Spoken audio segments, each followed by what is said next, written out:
غلط فیصلہ کرنے والے کا حق۔ جس شخص کے قولی یا عملی فیصلے سے تجھے کوئی برائی پہنچی ہو تو اس کا یہ حق ہے کہ اگر اس نے عمدن ایسا کیا ہے تو عفو کرنا تمہارے لیے زیادہ سزاوار ہے، کیونکہ یہ اور اس کی طرح کے بہت سے لوگوں کی تذلیل کا باعث ہے، اور ان کے لیے ایک اچھا سبق ہے، کیونکہ اللہ فرماتا ہے اور جو کوئی مظلوم واقع ہونے کے بعد بدلہ لے، بس ایسے لوگوں پر کوئی ملامت نہیں۔ ملامت تو ان لوگوں پر ہے جو لوگوں پر ظلم کرتے ہیں اور زمین میں ناحق زیادتی کرتے ہیں، ایسے لوگوں کے لیے دردناک عذاب ہے۔ البتہ جس نے صبر کیا اور درگزر سے کام لیا تو یہ یقیناً ہمت کے کاموں میں سے ہے۔ نیز ارشاد فرماتا ہے، اور اگر تم بدلہ لینا چاہو تو اسی قدر بدلہ لو جس قدر تم کو تکلیف پہنچائی گئی ہے، لیکن اگر تم صبر سے کام لو تو یہ صبر کرنے والوں کے حق میں بہتر ہے۔ یہ تو تھا جان بوجھ کر غلط فیصلہ کرنے کی صورت میں، لیکن اگر عمدن ایسا نہ کیا ہو تو تم بھی جان بوجھ کر انتقام کی خاطر اس پر ظلم نہ کرو۔ یہ ایسا ہوگا کہ گویا تم نے اس سے اس کی ارادی غلطی کا بدلہ لیا ہو۔ تم اس سے نرمی کرو اور اس کا جواب حت المقدور مہربانی سے دو، اور نہیں کوئی قوت مگر اللہ کی مشیت سے۔ ہم مذہب لوگوں کا حق۔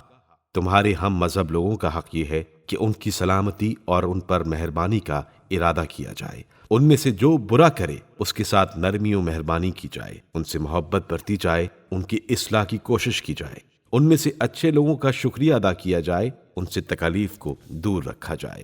تم ان کے لیے وہی چاہو جو تم اپنے لیے چاہتے ہو، اور ان کے لیے وہ چیز پسند نہ کرو جو تم اپنے لیے پسند نہیں کرتے۔ بس اپنی دعا میں ان سب کو شامل کرو، ان سب کی مدد کرو اور ان سب کو ان کا مناسب مقام دو۔ ان میں سے جو بڑے ہیں وہ باپ کی حیثیت رکھتے ہیں، جو چھوٹے ہیں وہ بیٹے کی، اور جو درمیانے ہیں وہ بھائی کی طرح ہیں، اور اپنے بھائی کے ساتھ اس طرح نیکی کرو جس طرح ایک بھائی کو دوسرے بھائی کے ساتھ ضرور کرنا چاہیے۔ ذمیوں کا حق۔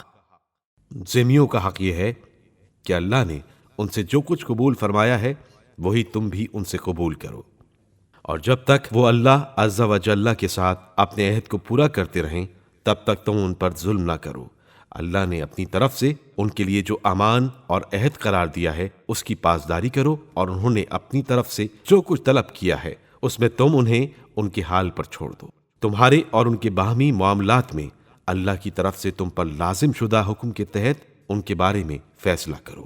اہل ذمہ کو اللہ کی طرف سے حاصل امان کی پاسداری نہ کر کے نیز اللہ اور رسول کے عہد کو توڑ کر ان پر ظلم نہ کرو، کیونکہ ہمیں معلوم ہوا ہے کہ حضرت صلی اللہ علیہ وآلہ وسلم نے فرمایا ہے، جو شخص کسی ذمی پر ظلم کرے وہ میرا دشمن ہے۔ بس اللہ سے ڈرو، اور نہیں کوئی قدرت اور قوت مگر اللہ کے ساتھ۔